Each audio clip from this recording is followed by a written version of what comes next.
సముద్ర తీరానికి ఆనుకుని ఉండే ఆ ఊరి పేరు గంగపట్నం. ఆ ఊర్లో చాలా మందికి ఒకటే జీవనాధారం, చేపలు పట్టడం. అందరిలో శివయ్య కూడా ఒకడు. అబా గంగమ్మ తల్లి, పుట్టి బుద్ధిరిగిన కాడ్నుంచి నిన్నే మొక్కుతాండ. సందంలోకి పోయిన మా వాళ్ళకి ఏ ఆపద రాకుండా కాయమ్మా అంటూ ఒడ్డున ఉండే గంగమ్మ తల్లికి దండం పెట్టుకుని పడవ ఎక్కి చేపలు పట్టడం మాత్రమే అతనికి తెలిసిన పని. అదే పని అతను పుట్టినప్పటి నుంచి చూస్తూ ఉన్నాడు, చేస్తూ ఉన్నాడు. ఇతని కథ ఇదైతే అతని భార్య పార్వతమ్మ వేటకు పోయిన తన భర్త క్షేమంగా రావాలని కోరుకోవడం, వచ్చాక తనకి ఏం కావాలో చేసి పెట్టడం ఇదే తనకి తెలిసిన పని.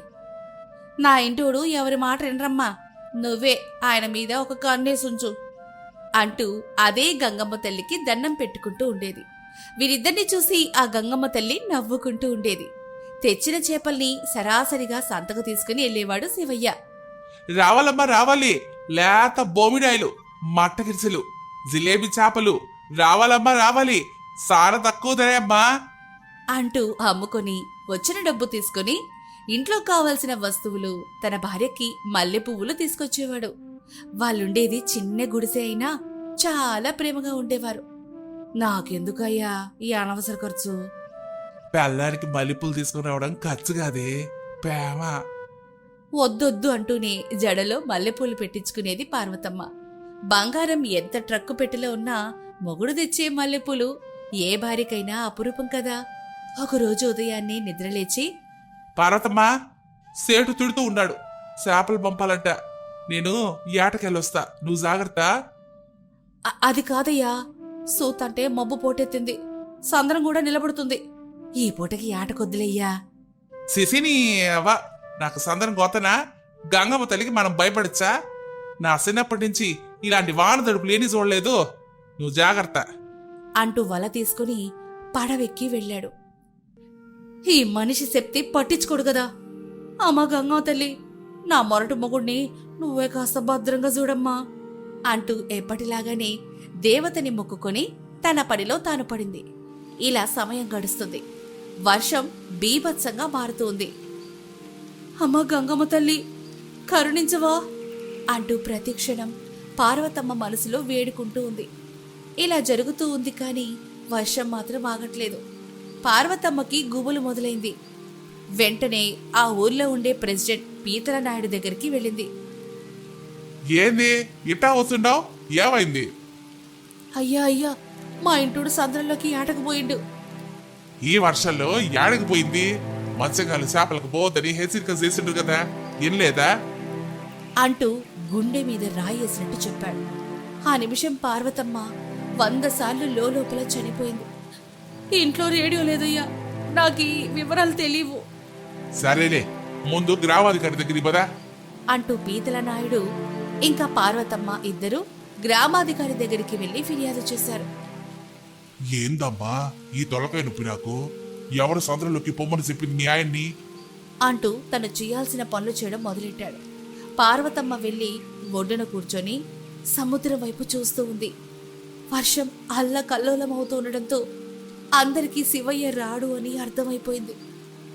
దేవుడా, మా ఆయనకి ఏం కాకూడదు అంటూ మనసులో అనుకుంటూ ఉండగా ఒక చిన్న పడవలో దూరం నుంచి ఒక ఆకారం వస్తుంది.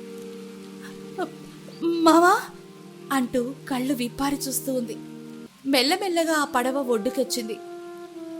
నీ పార్వతి, నువ్వే దెయ్యడా అంటూ భార్య దగ్గరికి వచ్చాడు. భర్తని చూడగానే భార్య ఒక్కసారిగా ఏడ్చి కౌగిలించుకుంది. నీకు చెప్తానే ఉండా, మబ్బేసింది, ముసురు పట్టింది, ఈ ఆటకి పోమాక అని ఆలగించినా అంటూ భార్య భర్తని చిరుదెబ్బలు కొడుతూ అడిగింది. నీ అంకమ్మా, ఏమి కాలేదులేవి, పద ఇంటికి పోదాం అంటూ ఇద్దరు కలిసి కట్టున గుడిసెలోకెళ్లారు. ఆహా, కాదు కాదు ప్రేమ, భవనంలోకెళ్లారు. ఇలా వారి ప్రేమ కాపురం సాగుతుంది. ఒకరోజు ఇద్దరు సముద్రం ఒడ్డున కూర్చొని వెన్నెల్ని చూస్తూ ఉన్నారు. ఏమయ్యా, నీతో ఒక మాట అంటాను, కోపడమాకయ్యా. ఏంది? నువ్వు సముద్రంలో వేటకెళ్ళిన కాడి నుంచి నా గుండెలో గుండె లేదయ్యా. ఈ చేపల వేట వదిలేసి ఏరే పని చూసుకోయ్యా, నీకు పుణ్యం ఉంటది అంటూ మనసులో మాట భయపడుతూ చెప్పింది. శివయ్య ఒక్క నిమిషం ఆలోచించి, మా తాతల కాలం నాటి మాట. అప్పటి నుంచి అలవాటైన పనిని వదిలేసి ఇంకేం పని చెయ్యాలే అంటూ చాలా శాంతంగా అడిగాడు. ఈడ ఏదో కోలనాలు చేసుకుందామయ్యా అంటూ బుజ్జగిస్తూ చెప్పింది. ఎంత మీసాలు తిరిగిన మగాడైనా ఆడవాళ్ళ ప్రేమకు దాసోహమే కదా. ఆ నిమిషం శివయ్య తనకు ఒప్పుకున్నాడు. మా బావ బంగారం అంటూ మొగుణ్ణి మెచ్చుకుంటూ ఆనందపడిపోయింది పార్వతమ్మ. బహుశా మన మంచి కోసం మనల్ని తిట్టేది భార్య ఒకటే ఏమో. ఇక తర్వాత రోజు నుంచి శివయ్య ఊరిలోనే ఏ పని దొరికితే ఆ పనికెళ్తూ కూలి చేసుకోవడం మొదలుపెట్టాడు. వస్తా పార్వతి అని సద్దన్నం తీసుకుని బయటకు వెళ్లి కట్టెలు కొట్టడం, తాపీ పని, పెద్ద పెద్ద బంగ్లాల తోట పని, ఇలా ప్రతి పని చేస్తూ ఉండేవాడు. వచ్చేటప్పుడు మాత్రం మల్లెపూలు తీసుకుని భార్య జడలో పెట్టడం మాత్రం మర్చిపోలేదు. ఈ మల్లెపూలు తల నిండా పెట్టుకుని నువ్వు ఈ గుడిసెలో తిరుగుతుంటే హబ్బా లక్ష్మీదేవి తిరుగుతున్నట్టే ఉంటదే అంటూ సరసవాడేవాడు. పార్వతమ్మకి లోపల సంతోషం ఉన్నా బయటకి కనిపించేది కాదు. ఇలా రోజులు గడుస్తున్నాయి. గుడిసె కాస్త పెంకుటిల్లయింది. దానిలాగే వారి మధ్య ప్రేమ కూడా అలాగే పెరుగుతోంది. ఒకరోజు రాత్రి భోంచేశాక పార్వతమ్మ, శివయ్య ఇంటి వరండాలో కూర్చొనున్నారు. ఏమండి, ఏందే కొత్త పిలుపు? ఏంది సంగతి? ఈరోజు సుందరక్క పిలిస్తే వాళ్ళ కోడలు సీమంతంకెళ్ళా. మంచిదే కదా. కానీ ఆడా ఆడా అని నీళ్లు నములుతూ ఉంది. ఏందే గొరుకుతా ఉండో చెప్పు సకంగా. అది నాకు పిల్లలు లేరని, గొడ్డాలని నా చేత గాజులు కూడా వేయించలే మామా అని కన్నీళ్లు పెడుతూ చెప్తూ ఉంది. అసలు నిన్నెవరే ఆడక బొమ్మంది? చుట్టుపక్కల వాళ్ళు తోడేలాగా కాసుకుంటారు, అవమానించి ఆనందపడతారు. గోతి కాడ గుంటనక్కల్లాగా. అయినా వాళ్ళు చెప్పింది నిజమే కదా. నేను పిల్లలు పుట్టిన గొడ్డాలనే కదా. ఏందే నువ్వు ఆలమాటలు పట్టుకున్నావు? అది కాదు బావా, ఎందుకైనా మంచిది ఓ పాలే ఆసారి కడిగి పోదాం బావా సరేలే, రేపు తెల్లారి నాకు వెళ్దాంలే అని భార్యకి నచ్చజెప్పి అనుకున్నట్టుగానే ఇద్దరు ఉదయాన్నే ఆచారి దగ్గరికి వెళ్లారు. ఈ రోజులాగా అప్పుడు అన్ని పరీక్షలు లేవు కదా. నాడి పట్టుకుని ఆచారి సిద్ధయ్య చెప్పేవాడు. ఇద్దరిని కూర్చోబెట్టి ఈ విధంగా మాట్లాడాడు. అమ్మా, శివయ్యలో ఎలాంటి లోపం లేదు, నీలోనే కాస్త లోపం ఉంది. ఈ కాష ఎందాగు ఫలితం వస్తుంది అని చెప్పి ఇద్దరిని పంపించారు. బావా, నా మీద కోపంగా లేదా? ఎందుకే? పిల్లలు నోర్మై నీ ఆళ్ళ మగలన్నాక ఆళ్లే పిల్లలు, ఆళ్లే అమ్మ నాన్నలు, ఆళ్లే సుత్తాలు. ఇద్దరు ఒకరికొకరు ఉన్నాం సాలే అని చెప్పి ఇద్దరు దాని గురించి వదిలేసి సంతోషంగా బ్రతుకుతున్నారు. ఇలా రోజులు గడుస్తూ ఉన్నాయి. ఒకరోజు ఇద్దరు ఇంట్లో ఉండగా శివయ్య స్నేహితుడు ఆయన గంగారం వచ్చాడు.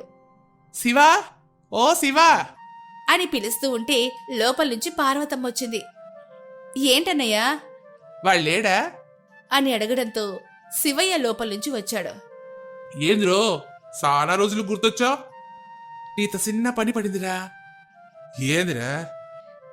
అవసరానికి సేటు దగ్గర కాస్త డబ్బు తీసుకున్నాను. ఇప్పుడు నా భార్య నీళ్లు పోసుకునుంది. ఏటకెళ్ళమంటుండు. ఈ ఒక్కసారికి నా పాలికి నువ్వు పోతావా? ఇది ఇంటిది కనే సమయంరా అంటూ దీనంగా అడిగాడు. అది కాదన్నయ్యా అని ఏదో చెప్పబోతుంటే పర్లేదులేరా, నాకు ఓకే, నేను పోతాలే రేపు అంటూ మాటిచ్చేశాడు. గంగారం వెళ్ళిపోయాడు. ఏంది బావా అట్ట మాటేసినావ్? పోనీలేవి, లేక లేక బిడ్డ పుడుతున్నాడు వాడికి, ఒక్కసారికే కదా అని భార్యకి నచ్చజెప్పి చేపల వేటకి బయలుదేరాడు శివయ్య. అతను వెళ్లిన దాకా సముద్రం పడవ కనుమరుగయ్యేదాకా ఒడ్డున నిలబడి చూస్తూ ఉంది. గంగమ్మ తల్లి, నా మొగుడు జాగ్రత్తమ్మా అంటూ తను ఎప్పటిలాగే దండం పెట్టుకుని తన పనిలో తాను పడిపోయింది. ఆ రోజు ఇంటికి రాలేదు. తర్వాత వర్షం మొదలైంది. ఎంత వర్షం అంటే 40 సంవత్సరాల వర్షపాతం నమోదయ్యేలా. ఇలా వాన పడ్డప్పుడు యాడైనా ఆగుతారు కదా, పోనీలే యాడైనా ఆగుంటారులే అని మనసుకి సర్ది చెప్పుకుంది పార్వతమ్మ. మనసు పెరిగింది కదా, దాన్ని అప్పుడప్పుడు మాయ చేసి నమ్మిస్తూ ఉండాలి. ఇప్పుడు పార్వతమ్మ చేసినట్టు. ఇక అప్పటినుంచి రోజు ఒడ్డు దగ్గర నిలబడి బావ కోసం ఎదురు చూడ్డం తన అలవాటుగా మారిపోయింది. అమ్మా, శివయ్య వెళ్ళిన పడవ ఏదో గల్లంతైందని అంటున్నారు. అదేం లేదులే బాబాయ్, అది ఏరే పడవ ఉంటుంది. బావ వస్తాడు అని అలాగే ఎదురు చూస్తుంది. నెలలు, సంవత్సరాలు గడిచిపోయాయి. శివయ్య మాత్రం రాలేదు. పార్వతమ్మ మాత్రం ఎదురు చూస్తూనే ఉంది. కొంతమంది అయితే తనకి పిచ్చి పట్టిందని కూడా అనుకున్నారు. అవన్నీ ఆమె పట్టించుకోలేదు. ఏంటి మా బావ ఇంకా రాలేదు అని ఎదురు చూడ్డం తప్ప వేరే ఏ మాట పట్టించుకోలేదు. రోజు ఉదయాన్నే ఆమె తనకు తెలిసిన కూలికి వెళ్ళడం, ఒడ్డున కూర్చొని బావ కోసం ఎదురు చూడ్డం, ఇదే ఆమె దినచర్య. ఇదిగో బాబు, సందర మీదకు పోతుండ్రా, మా బావ కనపడితే కాస్త చెప్తారా అని చెప్తూ ఉండేది. వాళ్ళు పెద్దగా పట్టించుకునేవారే కాదు. ఒరే, వర్షం చూడురా, కొండ మొయిలు మోస్తోంది, ఈ వానలో యాటకెందుకురా, ఇంటికెళ్ళండి అంటూ వర్షాలు పడేటప్పుడు ఎవరిని సముద్రం మీదకి వెళ్ళనిచ్చేది కాదు. ఇలా జరుగుతూ ఉండగా చాలా సంవత్సరాల తర్వాత పార్వతమ్మ కూర్చొని ఉండగా దూరంగా సముద్రం నుంచి ఒక పడవ వస్తుంది. బక్కపలచని మనిషి ఒడ్డు వైపు చూస్తూ ఉన్నాడు.